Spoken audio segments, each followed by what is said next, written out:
Good morning students. आज के इस लेक्चर में आपको स्टैटिस्टिक्स इन इकोनॉमिक्स पे हम चर्चा कर रहे हैं और पिछले वीडियो में भी मैंने आपको ये सारी बातें संक्षिप्त में बताई थी कि हम 11th क्लास में दो किताबें पढ़ रहे हैं, जिसमें पहला बुक जो हमारा है वो अर्थशास्त्र में सांख्यिकी है, दूसरा जो बुक है हमारा वो इंडियन इकोनॉमी जो अप्लाइड पार्ट है, ये टेक्निक्स पर डिपेंड टूल्स और टेक्निक्स का पार्ट है। ये हम थोड़ा अर्थशास्त्र की विषय वस्तु को पहले सीख रहे हैं कि वास्तव में अर्थशास्त्र क्या है, अर्थशास्त्र में क्या पढ़ा जाता है, हमें अर्थशास्त्र क्यों पढ़ना चाहिए। ये छोटी छोटी बातें जो है इन पर हम अभी प्राथमिक स्तर पर हम चर्चा कर रहे हैं। इसके बाद जब हम ये जान पाएंगे कि उपभोक्ता क्या है, विनिमय क्या होता है, वितरण क्या होता है, उत्पादन क्या होता है, राजस्व क्या होता है, इनका क्या कोरिलेशन है, तब जाकर हम ये निर्णय ले पाएंगे कि इनको हम कैसे उपयोग करें हमारी लाइफ के अंदर। क्योंकि वर्तमान जो जीवन है वो सामाजिक जीवन के साथ आर्थिक जीवन की श्रेष्ठता को साबित करता है।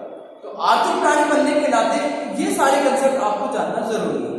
तो पिछले वीडियो में मैंने आपको बताया था कि क्रेता क्या होता है, विक्रेता क्या होता है, विनिमय कैसे किया जाता है। विनिमय दो प्रकार के होते हैं, वस्तु विनिमय, मुद्रा विनिमय। उत्पादन हम क्या समझते हैं, वास्तव में अर्थशास्त्र में उत्पादन क्या होता है, उत्पादन के साधन कौन कौन से होते हैं, जिसमें मैंने 4 प्रकार के साधनों की चर्चा आपसे की। श्रम, पूंजी, भूमि, साहस, इनके बारे में मैंने चर्चा की आपसे। उनको क्या मिलता है प्रतिफल, श्रम को क्या मिलता है, श्रम को मजदूरी मिलती है जिसको वेजेस डब्ल्यू से हम प्रदर्शित करते हैं। जो पूंजी होता है उसको क्या मिलता है, इंटरेस्ट मिलता है, ब्याज मिलता है। जो भूमि होता है उसको लगान मिलता है, और जो उद्यमी जो रिस्क लेता है काम करने का उसको क्या मिलता है, प्रॉफिट मिलता है। उस पर मैंने आपसे चर्चा की। साथ में मैंने आपको राजस्व बताया, विनिमय बताया, वितरण बताया। ये सारे कंसेप्ट के बारे में मैंने आपको सामान्य जानकारी पिछले वीडियो में दी। आज हमारी जो विषय वस्तु है इस वीडियो में हम आज चर्चा करेंगे, एक तो आपको मार्केट का जो मैकेनिज्म है, बाजार की जो यंत्रवादी प्रक्रिया है उसको बताया जाएगा, और उससे पहले हम चर्चा करेंगे जो विनिमय, वितरण और हमने राजस्व, उत्पादन को बढ़ाया, इनका इकोनॉमी में कैसे कोरिलेशन बनकर अर्थव्यवस्था बनती है, उस पर हम संक्षिप्त रूप में चर्चा करेंगे। उसके बाद फिर हम मैकेनिज्म पर आएंगे। तो देखिए छात्रों, यहां मैं 2 सेक्टर इकोनॉमी मॉडल, एक इकोनॉमी का सबसे सिंपल मॉडल जो है, सबसे सरल जो मॉडल है, उस पर मैं प्राथमिक तौर पर आपसे चर्चा कर रहा हूं। यदि हम इकोनॉमी का सबसे सरल मॉडल ले रहे हैं तो उसमें हम इकोनॉमी को 2 क्षेत्रों में बांट लेते हैं। एक क्षेत्र तो होता है हमारा परिवार, और दूसरा क्षेत्र होता है हमारा फर्म। 2 क्षेत्रों में मैंने इकोनॉमी को बांट लिया, परिवार और फर्म। अब पूर्व में विदित है, परिवार जो होता है ये हाउस होल्ड सेक्टर होता है, इसको हम एचएस के नाम से जानते हैं, हाउस होल्ड सेक्टर, घरेलू क्षेत्र। और घरेलू क्षेत्र कौन सा होता है, ऐसा क्षेत्र जिसमें उपभोक्ता रहकर आर्थिक क्रियाएं करता है, उत्पादक रहकर आर्थिक क्रियाएं करता है, और अपनी व्यक्तिगत और सामूहिक संतुष्टि के लिए कार्य करता है, वो परिवार होता है, वो हमारी इकोनॉमी होती है, उसको ही घरेलू क्षेत्र कहा गया। और उसमें उपभोक्ता और उत्पादक दोनों रहते हैं। हम जितने समाज में जिस भी स्थिति में हम रह रहे हैं अपने घर परिवार बनाकर, वो जो सेक्टर इकोनॉमी का है उसको बोला गया परिवार क्षेत्र, हाउस होल्ड सेक्टर। और जो उधर मैंने फर्म सेक्टर लिया है, इसको प्रोड्यूसर सेक्टर भी बोल सकते हैं, इसको बोलते हैं पीएस। फर्म कह दो, या इसको उत्पादक क्षेत्र भी कह सकते हैं। उत्पादक जो वस्तु सेवाओं का अपनी आवश्यकता के अनुसार क्या करता है, उत्पादन करता है, उनके स्वरूप को बदलता है। जैसा कि मैंने पिछले वीडियो में आपको बताया था कि उत्पादन का मतलब होता है वस्तु के मूल्य में वृद्धि और उसकी उपयोगिता में वृद्धि। तो यहां उत्पादक कौन होगा, जो वस्तु सेवा का उत्पादन करेगा, अपनी आवश्यकता के अनुसार वस्तु के स्वरूप को बदलेगा। तो छात्रों, आपको यह सवाल रहना चाहिए, परिवार क्या है और फर्म या उत्पादक क्या है। जहां उपभोक्ता और उत्पादक रहता है वो हाउस होल्ड सेक्टर होता है, और जब वस्तु सेवाओं का उत्पादन होता है साधनों के द्वारा, वो फर्म या उत्पादक क्षेत्र होता है। अब इसके साथ ही हम इसमें दो प्रकार के बाजार और ले रहे हैं, एक है वस्तु बाजार, वस्तु बाजार, और एक हमने लिया है साधन बाजार, साधन बाजार। देखिए छात्रों, वस्तु बाजार क्या होगा, सबसे पहले आपको समझना है वस्तु बाजार, goods market GM, goods market GM, ऐसा बाजार जहां वस्तु सेवाओं का क्रय विक्रय होगा, ऐसा बाजार जिसमें वस्तु सेवाएं खरीदी जाती हैं और बेची जाती हैं, उसको बोला गया वस्तु बाजार, गुड्स मार्केट। और ये जो साधन बाजार हमने लिया है इसको बोला जाता है एफएम, फैक्टर मार्केट, ऐसा बाजार जहां साधनों का क्रय विक्रय होता है। अब साधन और वस्तुओं में अंतर आपको करना है। बाजार में जिन वस्तुओं को हम प्राप्त करके प्रत्यक्ष का संतुष्टि प्राप्त करते हैं, उपभोग करते हैं, वो तो वस्तु बाजार कहलाता है, और इन वस्तुओं का जो साधन उत्पादन करते हैं वो साधन बाजार कहलाता है। तो साधन बाजार में तो चार प्रकार के साधनों पर हम चर्चा पहले भी कर चुके हैं। चार प्रकार के साधन इकोनॉमी में पढ़े जाते हैं, श्रम, भूमि, पूंजी और साहस। इन चारों साधनों के सामूहिक प्रयास से ही किसी वस्तु सेवा का निर्माण होता है, और वो वस्तु सेवा बनने के बाद, उत्पादित होने के बाद वो वस्तु बाजार में आती है, और वस्तु बाजार से हम उसको क्या करते हैं, क्रय विक्रय करते हैं, खरीद लेते हैं, और खरीदने के बाद उसका क्या कर लेते हैं, उपभोग कर लेते हैं। तो छात्रों, यहाँ ये जो छोटा सा कॉर्लेशन मैंने बनाया, इसको बड़े अच्छे तरीके से आपको समझना होगा कि ये दशाएं बाजार में कैसे चलती है। तो सबसे पहले हम यहां से इसको स्टार्ट कर रहे हैं, परिवार सेक्टर से, हाउस होल्ड सेक्टर से। सबसे पहले परिवार में हम अपनी आवश्यकता को पूरा करने के लिए, हम परिवार में रह रहे हैं, हमें बहुत सारी वस्तु सेवाओं की जरूरत है, और उन वस्तु सेवाओं को पूरा करने के लिए हम अपनी सेवाओं को बेचते हैं। और जब हम अपनी सेवाओं को बेचते हैं तो ये सेवाएं बेचने के बाद कहां चली जाती है, हमारी साधन बाजार। हमारे पास क्या है, हमारे पास है श्रम, हमारे पास है भूमि, हमारे पास है पूंजी, और हमारे पास है उद्यम करने की क्षमता, प्रबंधन करने की क्षमता, किसी काम में निर्णय लेने की क्षमता हमारे पास है। वो किसके पास है, परिवार के पास है, हाउस होल्ड के पास है। तो इसने अपनी सेवाओं को बेच दिया साधन बाजार। क्यों? क्योंकि इसको अपनी आवश्यकता पूरी करनी है, और अपनी आवश्यकता पूरी कब होगी, तब ये अपनी सेवा दूसरों को देगा, तो उससे दूसरे की सेवा अपने नहीं लेगा। तो यहां हमने साधन को बेच दिया। किस किस साधन को बेच दिया, L for labour, L for land, के फॉर कैपिटल, और ई फॉर एंटरप्राइज। ये उत्पादन के चार साधन हैं, लेबर, लैंड, कैपिटल, एंटरप्राइज। ये उत्पादन के चार साधन हैं, इनकी सेवाओं को हमने बेच दिया। अब इनकी सेवाओं को क्यों बेचा हमने, क्योंकि इसके बदले, इन सेवाओं को बेचने के बदले हमें कोई प्रतिफल मिला। वो प्रतिफल किस रूप में मिला, यदि हमने श्रम बेचा है तो हमें डब्ल्यू के रूप में मिल गया, वेजेस, जिसको मजदूरी कहते हैं।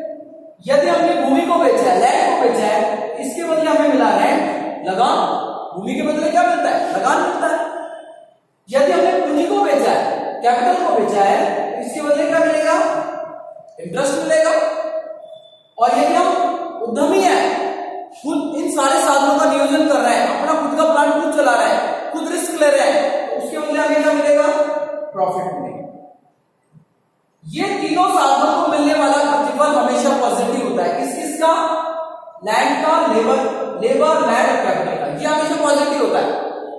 लेकिन चौथा साधन जो है एंटरप्राइजर, इसको मिलने वाला प्रतिफल पॉजिटिव भी हो सकता है और नेगेटिव भी हो सकता है। कि जो व्यक्ति खुद काम करता है उसको रिस्क का सामना भी करना पड़ता है, उसको नुकसान भी हो सकता है, इसमें उसका नेगेटिव भी जा सकता है। तो वेजेस का मतलब मजदूरी, आर का मतलब लगान, आई का मतलब ब्याज, इंटरेस्ट, और टी का मतलब लाभ। ये प्रतिफल हम प्राप्त करेंगे। इसको तो बोला गया साधन प्रवाह, साधन प्रवाह, किसको, LLA, और इसको बोला गया प्रतिफल प्रवाह। इसको क्या बोला गया, प्रतिफल प्रवाह। तो हमने अपना काम इधर किया, इसके बदले हमें ये मिला। एरो देखिए आप, इधर से 10 सेवा जा रही है, इसके बदले एरो इधर आ रहा है। अब साधन बाजार में साधन खरीद लिया, अब साधन बाजार में साधन को खरीद लिया, लेकिन साधन बाजार जो है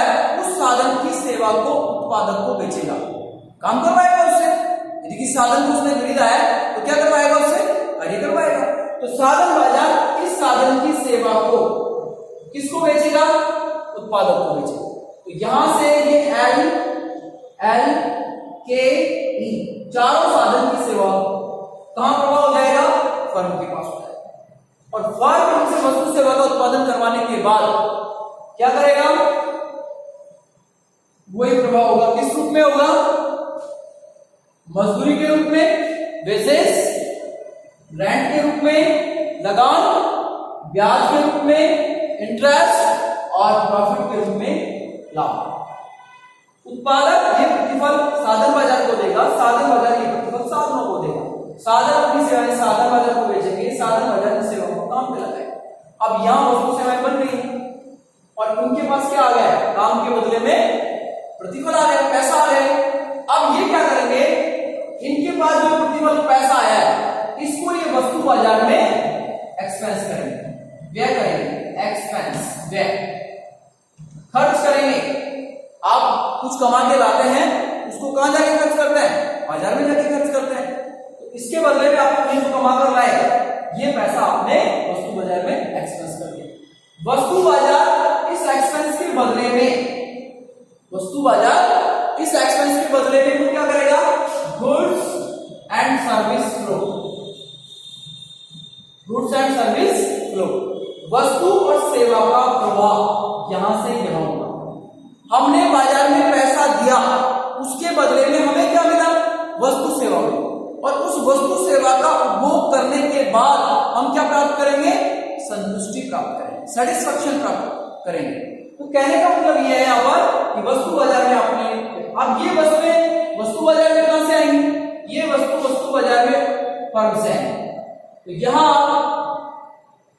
गुड्स एंड सर्विस फ्लो है, वस्तु सेवा का प्रभाव, और इसके बदले में ये जो वस्तु बाजार है ये एक्सपेंस करेगा। तो छात्रों इस प्रकार से इकोनॉमी में एक सर्किल फ्लो बनता है और उसमें ये आर्थिक क्रियाएं इस तरीके से काम करती है और ये लगातार चलता रहेगा। लगातार चलने का मतलब क्या है? आप काम करने गए, आपकी सेवा को यहां लगाया गया, यहां वस्तु सेवा बनी, इसके बदले में आपको मजदूरी मिल गया, मजदूरी को आपने बाजार में खर्च कर दिया, बाजार वाले ने आपको वस्तु सेवाएं दे दी, ये वस्तु सेवा जो यहाँ बनी थी वो बिकने के लिए यहाँ जाती, इसके बदले खर्च करना पड़ता है। तो आपने जो कमाया था वो वापस यही चला गया फर्म के पास। अब एक दिन की या 2 दिन की, 10 दिन की सेवाएं की आपकी पूर्ति हो गई, लेकिन फिर सेवाओं की पूर्ति के लिए फिर काम करना पड़ेगा आपको। तो दोबारा से आपको अपनी सेवाओं को बेचना होगा, फिर दूसरे दिन निकलना होगा। आपने अपनी सेवाओं को बेचा, सेवाएं यहाँ जाती है, यहां से आप काम करेंगे, प्रतिफल मिलेगा, वापस आपके पास पैसा आएगा, पैसा आएगा फिर आप बाजार में जाएंगे, बाजार में जाकर आप पैसा खर्च करेंगे तो आपको गुड्स एंड सर्विस दी जाएगी, फिर ये पैसा वापस फर्म के पास चला जाएगा, फर्म जो काम करके आएगा वो सेवाएं बाजार में देंगे। तो कहने का मतलब ये प्रक्रिया अनवरत चलती रहती है। अब देखिए स्टूडेंट्स, यहां बड़ा इंटरेस्टिंग यह है कि अब आपको अंतर करना होगा। 2 शब्द है, एक है अर्थशास्त्र और एक है अर्थव्यवस्था। अर्थव्यवस्था, इकोनॉमिक्स और इकोनॉमी, इन दोनों में अंतर करना होगा। इकोनॉमिक्स और इकोनॉमी, ज्यादातर छात्र जो होते हैं वो अर्थशास्त्र को पढ़ लेते हैं, काफी ऊपर के स्तर तक पढ़ लेते हैं, लेकिन वो इस बात का अंतर नहीं कर पाते हैं कि अर्थशास्त्र और अर्थव्यवस्था में क्या अंतर है। दोनों को एक जैसा समझते हैं कि इकोनॉमी है वही अर्थशास्त्र है और जो अर्थशास्त्र है वही इकोनॉमी है, लेकिन दोनों में आंशिक अंतर है। अंतर क्या है? यदि इकोनॉमी की आप बात करेंगे तो ये जो विभिन्न घटक मैंने आपको बताए हैं, इन घटकों का ऐसा संगठनात्मक स्वरूप बनेगा जिसमें एक संगठन के तौर पर ये जुड़ जाएंगे, ऑर्गेनाइजेशन के तौर पर जुड़ जाएंगे और अपनी क्रियाओं को एक दूसरे के लिए करेंगे। तो ये प्रक्रिया तो बनेगी अर्थव्यवस्था। और यदि हम इनका व्यक्तिगत अध्ययन करेंगे, एक संगठन के तौर पर न करके इनको इंडिविजुअल स्टडी में लेकर जाएंगे, तो वो विषय वस्तु बन जाती है फिर अर्थशास्त्र। अर्थशास्त्र में क्या पढ़ा जाता है? अर्थशास्त्र में धन पढ़ा जाता है, अर्थशास्त्र में कल्याण पढ़ा जाता है, अर्थशास्त्र में सीमितता, दुर्लभता की बात की जाती है, असीमितता की बात की जाती है, आवश्यकताओं के संदर्भ में। जेके मेहता की हम बात करें आवश्यकता रहित स्थिति की बात कर रहा है, प्रोफेसर सैमुअल्सन की बात करें तो डेवलपमेंट की बात करता है, विकास की बात कर रहा है। तो यहाँ अलग अलग तरीके से इकोनॉमिक्स को हम लोगों ने समझा है। तो इन घटकों को या व्यक्तिगत अप्रोच के तौर पर पढ़ेंगे तो अर्थशास्त्र होता है, और इनका जब हम संगठनात्मक स्वरूप पढ़ते हैं तो फिर वो क्या बन जाती है, अर्थव्यवस्था बन जाती है। अब ये समझाने का पीछे मेरा जो उद्देश्य है वो ये था कि विभिन्न प्रकार के घटक हमने पढ़े, जैसे हमने उपभोग पढ़ा या उत्पादन पढ़ा, हमने उत्पादन पढ़ा, हमने विनिमय पढ़ा, हमने वितरण पढ़ा और राजस्व पढ़ा। ये विभिन्न प्रकार के घटक आपने पढ़े। इन सारे घटकों का जो स्वरूप है वो इस संगठन में बताया गया है। कैसे बताया गया है कि यदि आप खर्च करके वस्तु सेवाएं ले रहे हैं तो ये हो गई आपकी उपभोग की प्रक्रिया। कौन सी प्रक्रिया हो गई है, उपभोग करने। यहां आप साधन को बेचकर उसके प्रतिफल को प्राप्त कर रहे हैं तो ये प्रक्रिया आपकी हो गई उत्पादन। ठीक है, यहां साधन सेवा के बदले जो प्राप्त कर रहा है ये प्रक्रिया हो गई वितरण। वितरण, साधन ने काम किया, उसके बदले उसको उसमें प्रतिफल मिला, ये वितरण हो गया। ये वाली प्रक्रिया हो गई आपकी विनिमय, एक्सचेंज, कि आप मुद्रा दे रहे हैं उसके बदले वस्तु ले रहे हैं। मैंने दो प्रकार का विनिमय आपको बताया था, वस्तु विनिमय और मुद्रा विनिमय। वस्तु विनिमय में बताया गया था काम के बदले वस्तु या वस्तु के बदले वस्तु का विनिमय, और काम के बदले मुद्रा या वस्तु के बदले मुद्रा का विनिमय, मुद्रा विनिमय। तो यहां आप मुद्रा दे रहे हैं, खर्चा कर रहे हैं और वस्तु आपको मिल रही है, विनिमय की प्रक्रिया होगी, ये उपभोग की प्रक्रिया होगी, वितरण की प्रक्रिया होगी, उत्पादन। इनका जो संगठनात्मक स्वरूप बनता है यही अर्थव्यवस्था कहलाता है। देखिए छात्रों, यहां अगले वीडियो में आपको मैं प्राइस मैकेनिज्म की चर्चा करूंगा, और प्राइस मैकेनिज्म में आपको बताया जाएगा किस प्रकार से वस्तु सेवा जो होती है बाजार के अंदर उसका कीमत निर्धारित कैसे होता है, किस मात्रा पर किस कीमत पर एक उपभोक्ता उसको खरीद पाता है, संतुलन कैसे होता है बाजार का, और संतुलन यदि विवर्तित हो जाए तो फिर से वो संतुलन कैसे प्राप्त होगा, कौन कौन से फोर्स उसमें काम करते हैं उसको केंद्रित करने में और विकेंद्रित करने में। ये सारी चर्चाएं हम अगले वीडियो में करेंगे। इसको आप थोड़ा सा समझें, समझ यदि आपको नहीं आ रहा है तो आप कमेंट बॉक्स में लिखें, जो भी प्रॉब्लम है आपको सॉल्व आउट कर दी जाएगी और आपको दोबारा भी समझा दिया जाएगा। तो आप ध्यानपूर्वक पढ़ें इसको, क्योंकि आपके दृष्टिकोण से पहली बार आप ये चीजें पढ़ रहे हैं तो हो सकता है टेक्निक और टूल्स थोड़े से आपको हार्ड लग रहे हो, कठिन लग रहे हो, क्योंकि नई विषय वस्तु है। लेकिन बिल्कुल अपना कॉन्फिडेंस बनाए रखें और आप इसको आराम से पढ़ें। फिर भी यदि समझ नहीं आता है तो आप कमेंट बॉक्स में लिखें, मैं इसको दोबारा आपको बता दूंगा। थैंक यू, धन्यवाद।